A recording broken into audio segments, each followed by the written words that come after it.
करदम के पुत्र बन करके करदम के घर में उनका जन्म हुआ, प्राकट्य होना हुआ। तब करदम महात्मा उनके 3 परिक्रमाएं किए हैं और 3 परिक्रमा करने के पश्चात करदम जी महाराज वहां से जंगल की ओर संन्यास लेकर के विधिवत वहां से चले गए। बोलिए श्री वृंदावन बिहारी लाल की। हम फिर कह रहे हैं हम सबों को संन्यास ग्रहण करना चाहिए। एक तो 8 साल की उम्र में, तो 60 साल की उम्र, 60 के बाद 61-62 में कहीं नहीं करोगे, 70 में नहीं करोगे, 80 में नहीं करोगे, तो सिर हिलना ऐसे शुरू हो जाएगा और तुम्हारी चाबी के ऊपर बेटे का नजर होना शुरू हो जाएगा। और उनके बाद जब चाबी तुम दे दोगे बेटे को तो तुम्हारी खटिया खेप देगी।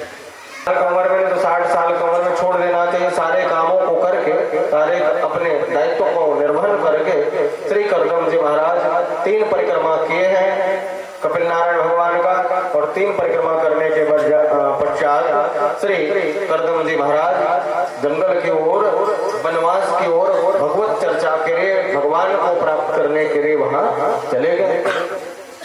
श्री सुखदेव स्वामी जी ने राजा परीक्षित से कहा कि हे राजन, अब कपिल नारायण भगवान माता देवहूति के गर्भ से जब प्रकट हुए थे तो मैया देवहूति को जब पता चला पुत्र के रूप में साक्षात नारायण का मेरे गर्भ से प्रकट होना हुआ है, तो क्यों ना इस भगवान से कुछ भक्ति ले लिया जाए।